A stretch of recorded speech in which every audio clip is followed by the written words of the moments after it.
భూమికి అవతలి వైపున మధ్య అమెరికా అడవులలో ఒకప్పుడు ఒక అద్భుతమైన నాగరికత విలసిల్లింది, మాయా నాగరికత. సుమారు 2000 BCE నుండి 900 CE వరకు వికసించిన ఈ నాగరికత జ్ఞానం, గణితం, ఖగోళ శాస్త్రం మరియు వాస్తుశిల్పంలో అద్భుతంగా అభివృద్ధి చెందిన నాగరికత.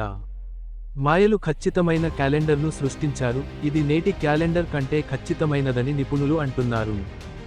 వారు పిరమిడ్లు, దేవాలయాలు మరియు అద్భుతమైన నగరాలను నిర్మించారు. చిచెన్ ఇట్జా మరియు టికాల్ నగరాలు ఇప్పటికీ ఆ గొప్పతనానికి నిదర్శనం.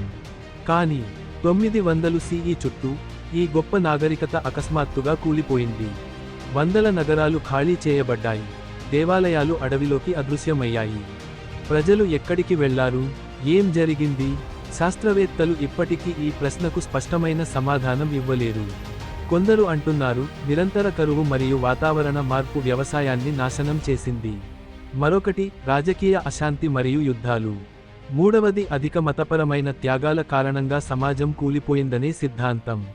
కానీ అసలు కారణం ఇప్పటికీ నిశ్శబ్దంలోనే ఉంది.